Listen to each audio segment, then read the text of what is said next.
39 km, un tiers du pétrole transporté par mer. S'il s'arrête, l'économie mondiale retient son souffle en moins de 72 heures. Ce passage, c'est le détroit d'Ormuz. Aux abords du détroit se concentrent les plus grands réservoirs d'énergie de la planète. L'Irak, le Koweït, l'Arabie Saoudite, les Émirats, le Qatar et l'Iran. À eux seuls, les États qui bordent cette impasse possèdent plus de la moitié des réserves mondiales de pétrole.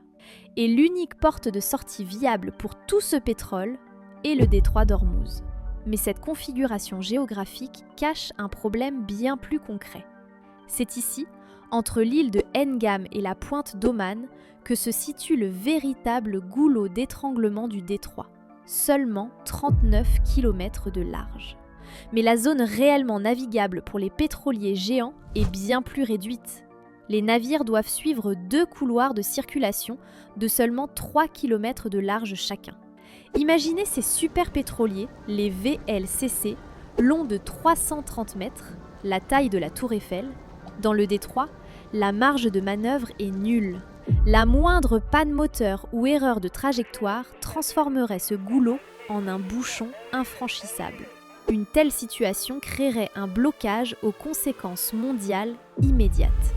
Mais ce n'est pas la largeur du détroit qui pose le plus de questions. Reste à savoir qui dépend réellement de ce passage. Qui attend ces navires ? Aujourd'hui, 80% du flux sortant d'Ormuz prend la direction de l'Est.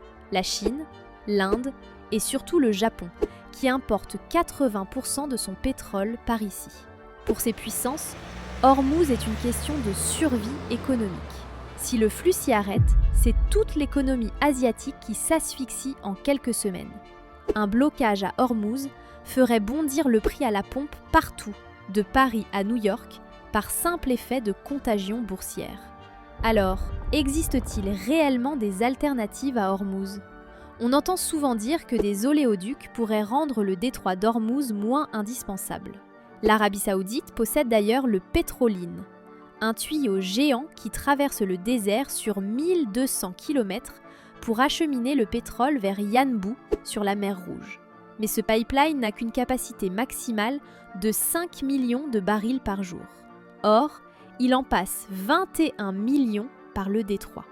Et au-delà de la technique et du coût, l'obstacle est géopolitique. Pour remplacer Ormuz, il faudrait construire des réseaux qui devraient traverser des pays voisins. Pour l'Irak ou le Koweït, contourner le détroit reviendrait à confier les clés de leur survie économique au bon vouloir d'un État tiers. Une telle dépendance est un risque stratégique qu'aucun État n'est prêt à prendre.